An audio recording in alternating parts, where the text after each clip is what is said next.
मैं doctor R के पुरोहित, आपका स्वागत है।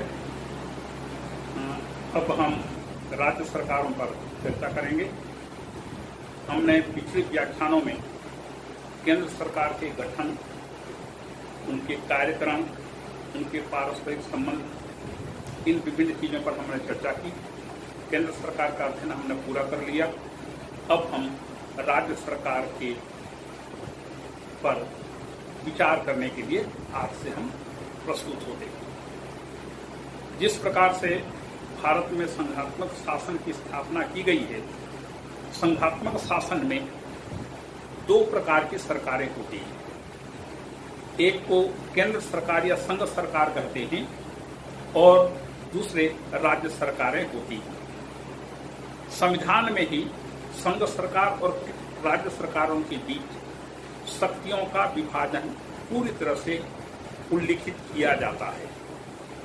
दोनों सरकारें, संघ और राज्य सरकारें, अपने अपने क्षेत्र के अंतर्गत रहते हुए कार्य करती हैं। राज्य सरकारें, उनको जो शक्तियां दी जाती हैं संविधान के द्वारा, उन शक्तियों का वे संविधान की सीमा में रहते हुए पूरी तरह से स्वायत्तता का उपभोग करती हैं। लेकिन भारत में चूंकि अत्यधिक केंद्रीकृत व्यवस्था है, इसलिए भारत में राज्य सरकारों को वह स्वायत्तता प्रायः नहीं उपलब्ध है जो अमेरिका जैसे देशों में राज्य सरकारों को प्राप्त है। इसका कारण अनेक है, जिस पर अभी चर्चा करने की आवश्यकता नहीं है। संघात्मक शासन के संदर्भ में इसकी चर्चा हो चुकी है। तो भारत में राज्य सरकारें तो हैं, लेकिन ये राज्य सरकारें पूरी तरह से स्वायत्त नहीं हैं। इन पर अनेक प्रकार के बंधन हैं, लेकिन फिर भी राज्य सरकारें प्रजातांत्रिक ढंग से कार्य करती हैं। राज्यों में चुनाव होता है, समय समय पर चुनाव होता है।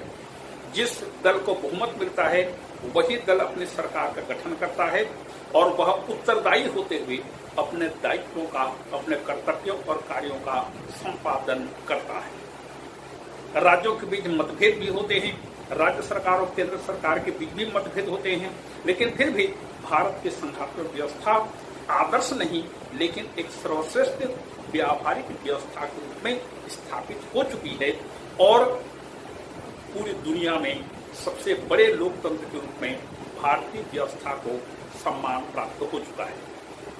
तो देखें, राज्य सरकार का संगठन उसी प्रकार से होता है जैसे केंद्र में सरकार का गठन होता है। फिर भी मोटे तौर पर यह कहा जा सकता है, जैसे राज्य सरकार है, यहाँ पर भी व्यवस्थापिका, कार्यपालिका, न्यायपालिका, सरकार के तीनों अंगों को सृजित किया गया है।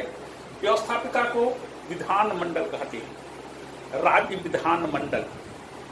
कहीं पर भी राज्य विधानमंडल शब्द का उपयोग होता है तो राज्य की व्यवस्थापिका के लिए संबोधित होता है।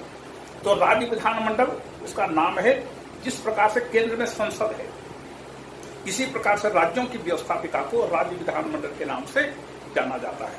राज्य विधानमंडल के कुछ प्रांतों में, अनेक प्रांतों में एक सदन है और कुछ प्रांत में दो सदनीय व्यवस्था है। जहां पर विधानमंडल का एक सदन है, उस सदन का नाम विधानसभा है। पूरी तरह से राज्य विधानसभा, स्टेट लेजिस्लेटिव असेंबली। जहां पर व्यवस्थापिक राज्य विधानमंडल का दूसरा सदन है, उसका नाम है विधान परिषद, राज्य Vidhan Parishad, state legislative council. कार्यपालिका दो भागों में बटी हुई है, नाम मात्र की कार्यपालिका, वास्तविक कार्यपालिका। नाम मात्र की कार्यपालिका में राज्यपाल आता है और वास्तविक कार्यपालिका में मुख्यमंत्री और मंत्रिपरिषद सम्मिलित होते हैं। और फिर न्यायपालिका में उच्च न्यायालय है। हर 5 साल में विधानसभा के लिए चुनाव होते हैं।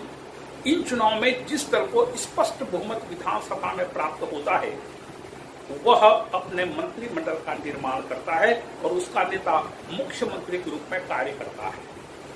यह मंत्रिपरिषद, राज्य मंत्रिपरिषद मुख्यमंत्री सहित अपने समस्त कार्यों, दायित्वों और भूलों के लिए विधानसभा के प्रति उत्तरदायी होता है। जिस प्रकार से केंद्र में संसद के प्रथम सदन के प्रति केंद्रीय मंत्रिपरिषद प्रधानमंत्री सहित उत्तरदायी होते हैं, ठीक इसी प्रकार से राज्यों में भी यही व्यवस्था की गई है और इसी ढंग से भारत की राजनीतिक व्यवस्था का संचालन होता है। इसमें देखिए बहुमत दल, विधानसभा का बहुमत दल मंत्रिपरिषद और मुख्यमंत्री के पद पर आरूढ़ होता है और यह मुख्यमंत्री और मंत्रिपरिषद राज्य विधानसभा के प्रति उत्तरदायी होता है। वैसे उत्तरदायित्व दोनों सदनों के प्रति होता है, लेकिन अधिक उत्तरदायित्व प्रथम सदन अर्थात राज्य विधानसभा के प्रति होता है। यह है भारत में राज्य सरकारों का संगठनात्मक ढांचा। अब इसमें सबसे पहले देखते हैं राज्यपाल पर। जिस प्रकार से केंद्र में राष्ट्रपति है, उसी तर्ज पर प्रांतों में राज्यपाल के पद को स्थापित किया गया है। राज्यपाल राज्य का मुखिया होता है और राज्यपाल के नाम से ही पूरे प्रांत का शासन, राज्य का शासन संचालित किया जाता है। जिस प्रकार से केंद्र सरकार का शासन राष्ट्रपति के नाम से संचालित होता है, ठीक इसी प्रकार से राज्यों का शासन राज्यपाल के नाम से संचालित होता है। तो राज्यपाल राज्य का पहला व्यक्ति होता है। अब जब राज्यपाल के पद की चर्चा हुई संविधान सभा में, तो ये प्रश्न आया कि हमने राष्ट्रपति का पद तो निर्वाचित किया, वो भी अनुपातिक प्रतिनिधित्व प्रणाली के एकल संक्रमणी मत पद्धति के द्वारा राष्ट्रपति के पद के निर्वाचन की व्यवस्था की गई। जब राज्यपालों के पद को स्थापित करने की बात आई, तो संविधान सभा में इस विषय पर भी विचार विमर्श हुआ कि राज्यपाल के पद को निर्वाचित रखा जाए अथवा नियुक्ति के द्वारा उसका पद भरा जाए। तो क्योंकि भारत में संसदीय शासन व्यवस्था की स्थापना की जा रही थी, इसलिए संविधान सभा के अधिकांश सदस्यों का दृष्टिकोण यह था कि यदि प्रांतों में राज्यपाल के पद को निर्वाचित किया जाता है, निर्वाचित रूप से निर्वाचन से भरा जाता है, तो राज्य के सरकार में शक्ति के दो केंद्र बन जाए। एक मुख्यमंत्री होगा और दूसरा राज्यपाल होगा। मुख्यमंत्री जितने दावे के साथ अपने आप को जनता का प्रतिनिधि कह सकेगा, राज्यपाल भी उतने ही दावे के साथ अपने आप को राज्य का निर्वाचित प्रतिनिधि कह सकेगा। तो दो शक्ति के जब दावेदार हो जाएंगे तो वहां पर संघर्ष की स्थिति उत्पन्न होगी। तो इस आधार पर भारत में राज्यपाल के पद को नियुक्ति के द्वारा भरे जाने पर आम सहमति हुई और यह तय किया गया कि राज्यपाल की नियुक्ति राष्ट्रपति के द्वारा की जाएगी। लेकिन संविधान सभा के सदस्यों को इस बात का अंदाजा नहीं था कि यह जो राज्यपाल की नियुक्ति के बारे में प्रावधान किया जा रहा है, यह प्रावधान राष्ट्रपति के हाथ या केंद्र सरकार के हाथ का सबसे बड़ा हथियार हो जाएगा और राज्यपाल उनके हाथ की कठपुतली बनकर नाचेगा। पूरे संविधान का अध्ययन कर लीजिए। इस पूरे संविधान में यदि किसी पदाधिकारी का सबसे ज्यादा मजाक बनाया गया, सबसे ज्यादा उसके पद के साथ खेला गया, तो वह है एकमात्र पद है राज्यपाल। राज्यपाल की जितनी हंसी उड़ाई गई, राज्यपाल की जिस प्रकार से राज्यपाल का उपयोग किया गया अपने राजनीतिक स्वार्थों को पूरा करने के लिए केंद्र सरकार के द्वारा, और राज्यपालों ने केंद्र सरकार का आदेश मानने के लिए जिस प्रकार से अपने पद का, अधिकारों का, शक्तियों का दुरुपयोग किया, केवल अपने पद पर बने रहने के लिए राज्यपालों ने केंद्र सरकार को खुश करने का प्रयास किया और इस प्रकार से हम देखते हैं कि राज्यपाल के पद को बिल्कुल मजाक का विषय बना दिया गया। आगे चलकर के इस पर चर्चा होगी। देखें इसके संवैधानिक प्रावधान कौन कौन से। सबसे पहले राज्यपाल के बारे में अनुच्छेद 153 में उल्लिखित है, प्रत्येक राज्य के लिए एक राज्यपाल होगा। इसके आगे की लाइन में लिखा गया है कि एक राज्यपाल 2 से अधिक राज्यों के लिए भी काम कर सकता है। मतलब कि 2 राज्यों का भी एक राज्यपाल हो सकता है, या 2 से अधिक राज्यों के लिए भी एक ही राज्यपाल काम कर सकता है। यह राष्ट्रपति की इच्छा पर निर्भर करता है कि नियुक्त किए गए राज्यपाल को किस राज्य का राज्यपाल नियुक्त करता है। एक ही राज्य का राज्यपाल नियुक्त करता है अथवा एक से अधिक राज्यों के लिए वह राज्यपाल नियुक्त कर रहा है। यह राष्ट्रपति की इच्छा पर निर्भर करता है। लेकिन राष्ट्रपति की इच्छा मतलब केंद्रीय मंत्रिपरिषद की इच्छा। केंद्रीय मंत्रिपरिषद जैसा परामर्श देगा, राष्ट्रपति उसी प्रकार से किसी व्यक्ति को एक या अधिक राज्यों के लिए राज्यपाल नियुक्त करते हैं। इसमें केंद्रीय मंत्रिपरिषद जैसा चाहेगा उसी प्रकार से राष्ट्रपति को काम करना पड़ता है। तो प्रत्येक राज्य के लिए एक राज्यपाल की व्यवस्था की गई है। एक से अधिक राज्यों के लिए भी वही एक राज्यपाल काम कर सकता है। वैसे अभी तक का अनुभव ये बताता है कि मान लीजिए किसी राज्य के राज्यपाल का पद रिक्त हो गया, तो पड़ोसी राज्य के किसी राज्यपाल को उस प्रदेश का राज्यपाल का प्रभारी बना दिया जाता है कुछ समय के लिए, और उसके थोड़े समय के बाद केंद्र सरकार फिर उस राज्य के लिए भी राज्यपाल के पद पर नियुक्ति कर देती है। ये अभी तक का हमारा अनुभव है। उसकी नियुक्ति, राज्यपाल की नियुक्ति राष्ट्रपति के द्वारा की जाती है। राष्ट्रपति के द्वारा नियुक्ति, इसका मतलब यह हुआ केंद्रीय मंत्रिपरिषद जिसको चाहेगी उसी व्यक्ति को राष्ट्रपति राज्यपाल के पद पर नियुक्त करने के लिए बाध्य है। इसमें राष्ट्रपति का अपना कोई इच्छा सामने नहीं आ सकती। तो मंत्रिपरिषद जिसको चाहेगा राष्ट्रपति उसी पर अपना हस्ताक्षर कर देता है। और इसके साथ ही नियुक्ति जो है राष्ट्रपति के द्वारा जो की जाती है, उसके हस्ताक्षर, पद मुद्रा मतलब रबर स्टैंप, हस्ताक्षर और वारंट के द्वारा, अधिपत्र के द्वारा राज्यपाल की नियुक्ति की जाती है। अवधि के बारे में 3 प्रकार की बातें उपस्थित हैं।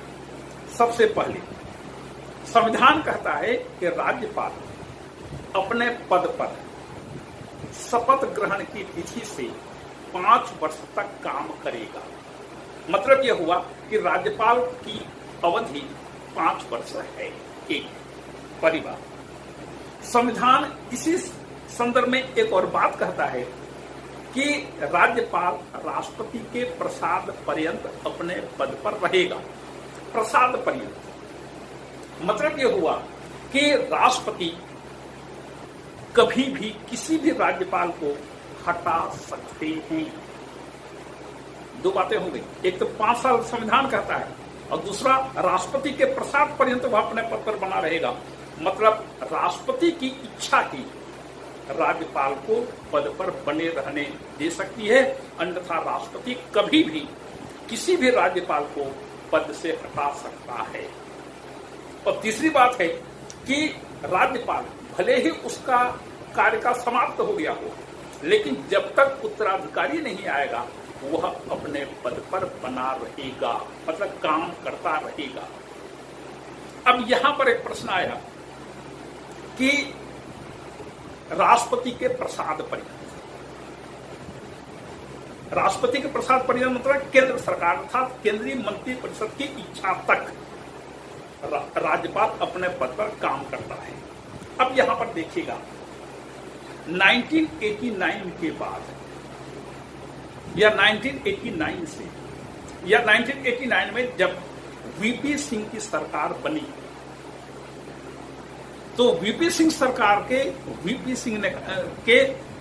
की सरकार ने यह कहा कि जितने भी राज्यपाल अभी काम कर रहे हैं, जिसे कांग्रेसी सरकार ने नियुक्त किया था राजीव गांधी के शासनकाल में, वो सब अपने पद से त्याग पत्र दे देंगे। यह भारतीय राजनीति की एक नई बात थी। तर्क यह दिया गया कि जो राज्यपाल अभी काम कर रहे हैं उनको कांग्रेसी सरकार ने नियुक्त किया था। क्योंकि अभी कांग्रेस हार गई है चुनाव में, इसलिए कांग्रेसी सरकार के द्वारा नियुक्त राज्यपालों को अपने पद से त्याग पत्र दे देना चाहिए। यह बात सबको अच्छा अच्छी नहीं लगी। कुछ राज्यपालों ने त्यागपत्र दे दिया, कुछ राज्यपाल अपने पद पर जमे रहे। इस बीच एक जनहित याचिका सर्वोच्च न्यायालय में पेश की गई। सर्वोच्च न्यायालय ने इस पर विचार करते, इस पर निर्णय देते हुए कहा कि यदि मान लीजिए केंद्र में सरकार बदलती है, उस नई सरकार की स्थापना होती है, तो उस नई सरकार या पुरानी सरकार का राज्यपालों की अवधि से कोई संबंध नहीं है। राज्यपाल अपने पद पर काम निरंतर जारी रख सकते हैं। यदि मान लीजिए केंद्र सरकार या राष्ट्रपति किसी राज्यपाल को हटाना चाहता है, तो भले ही कारण राज्यपाल को न बताया जाए, लेकिन राष्ट्रपति को यह दिखाना पड़ेगा कि अमुक काम राज्यपाल का ठीक नहीं था और इसलिए राज्यपाल को पद से हटाया गया है। राजनीतिक मतभेदों के आधार पर राज्यपालों को पद से हटाना उचित नहीं है, यह पूरी तरह से गलत है। उन परिस्थितियों की जांच सर्वोच्च न्यायालय कर सकता है जिन परिस्थितियों में किसी राज्य के राज्यपाल को जबरदस्ती पद से हटाए जाने की घोषणा राष्ट्रपति के द्वारा की गई है या राष्ट्रपति ने ऐसा आदेश जारी किया है। तो इस पर थोड़ा सा ब्रेक तो लगा, लेकिन पूरी तरह से ब्रेक नहीं लगा।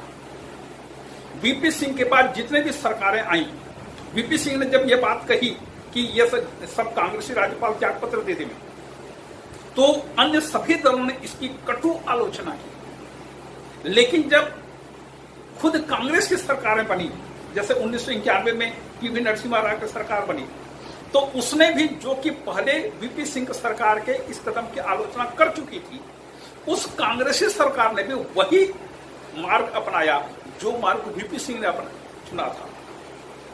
तो मतलब यह है कि जो सरकार केंद्र में आती है वह अपने काम को तो हमेशा सही मानती है, दूसरे के कार्यों को हमेशा गलत मानती है। कब तक? जब तक वह सत्ता पर है। जैसे ही वह सत्ता से बाहर रहती है, जो भी सरकार केंद्र में रहे वह उसकी घोर विरोध करने का काम करती है। तो भारत में यह राजनीतिक ट्रेंड बन गया है कि केंद्र में या सरकार में जो भी रहे वह पूरी तरह से बुरी है, वह सबसे भ्रष्ट है, वह पूरी तरह से गलत है, कोई काम ढंग से नहीं करता। हम जो करते थे, हम जो किए हैं, हम जो आज कर रहे हैं या करते थे, हम अकेले सही हैं, बाकी सब गलत है, बाकी सब भ्रष्ट है।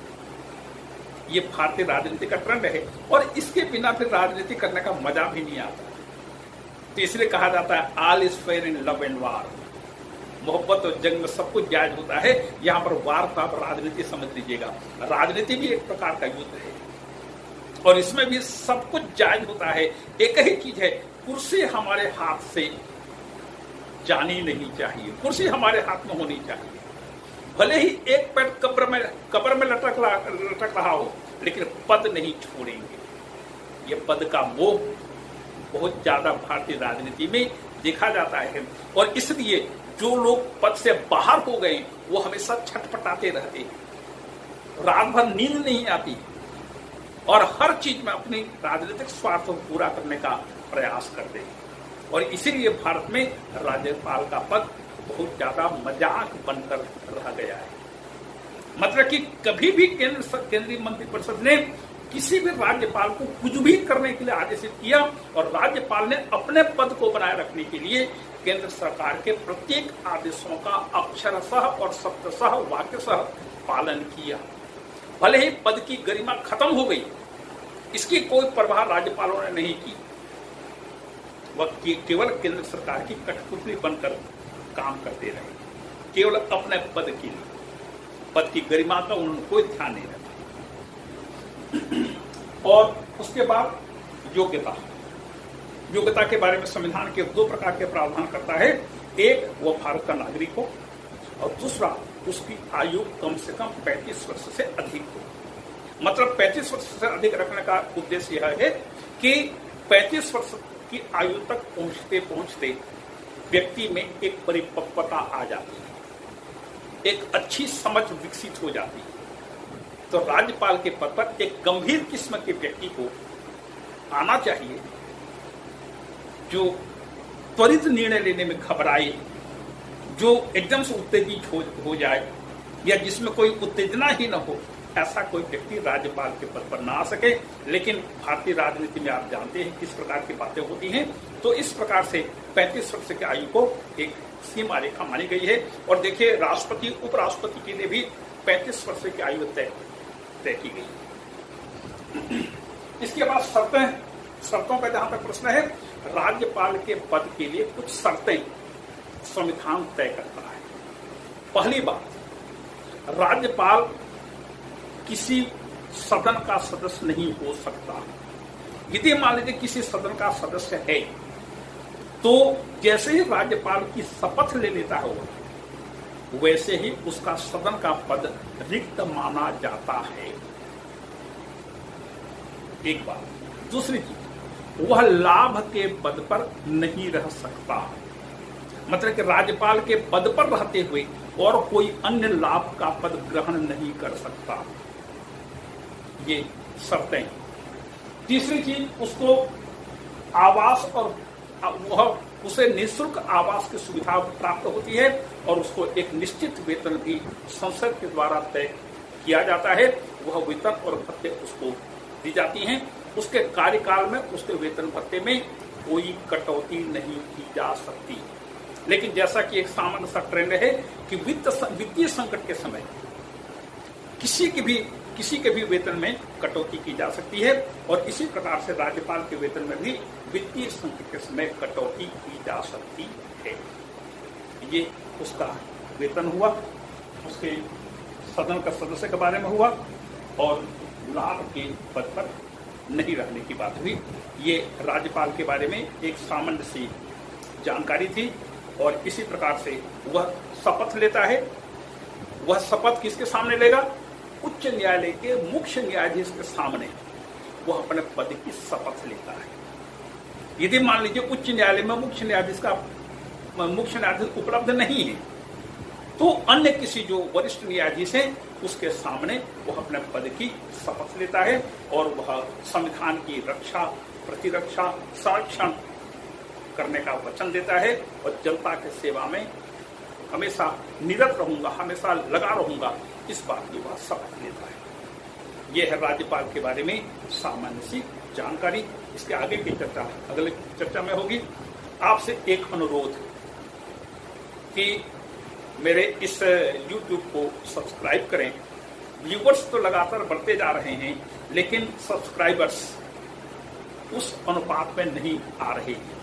तो मेरा आपसे अनुरोध है कि मेरे इस YouTube चैनल को बोधगम्य आर के पुरोहित को सब्सक्राइब करें ताकि आपको राजनीति विज्ञान के बारे में, संविधान के बारे में जो भी वीडियो YouTube में अपलोड होता है तत्काल आपको वह उपलब्ध हो सके। यह मेरा आपसे अनुरोध है। इसी के साथ आज का यह व्याख्यान समाप्त होता है। आपको धन्यवाद।